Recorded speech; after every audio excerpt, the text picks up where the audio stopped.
ప్రభు పేరట మీ అందరికీ శుభాభివందనములు.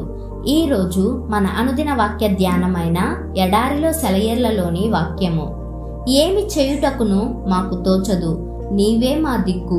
2వ దినవృత్తాంతముల గ్రంథము 20వ అధ్యాయము 12వ వచనము.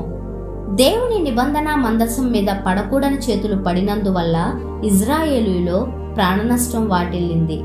ఆ చేతులు వేసిన వ్యక్తి మంచి ఉద్దేశంతోనే వేశాడు. గతుకుల బాటలో ఎద్దులు నడిచిపోతూ ఉంటే మందసం జారి క్రింద పడకుండా పట్టుకున్నాయా చేతులు. అయితే దేవునికి చెందిన దాన్ని ఆ చేతులు మానవ అహంకారంతో కలిగిన తొందరపాటు వల్ల ముట్టుకున్నాయి. వెంటనే నిర్జీవంగా ఆ శరీరం నేలకూలింది. మన తెలివిని ఉపయోగించి దేవునికి సంబంధించిన వాటిని సరిచెయ్యాలనుకునేవాడు విశ్వాసరహితమైన వ్యక్తి. మనం దేవునిపై ఒక బాధ్యతను వదిలేసినప్పుడు ఇక పూర్తిగా మన చేతులు దులిపేసుకోవాలి. మన సహాయం జోక్యం లేకపోతే ఆయన బాధ్యతని బహు చక్కగా నిర్వహించగలడు. దేవునిలో నిశ్చింతగా ఉండండి. ఆయన కోసం ఓపికతో కనిపెట్టండి. తన అన్యాయాల్లో వర్ధిల్లేవాణ్ణి చూసి వ్యసన పడకండి. కుయుక్తులు పన్ని కాలం గడుపుకునేవాణ్ణి చూసి అసూయ పడకండి.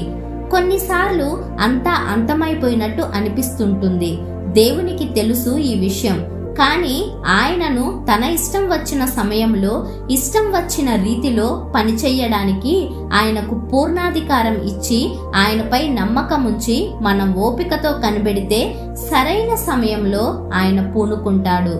కొన్నిసార్లు మెదలకుండా ఊరుకోవడంలో వివేకం ఉంది.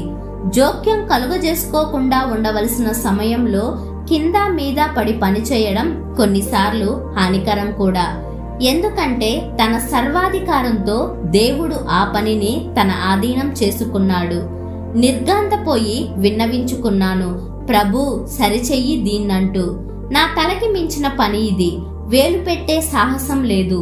నా చెయ్యి వణుకుతుందేమో, వస్తువు జారిపడి పగులుతుందేమో, దానికి నువ్వే తగినవాడివి.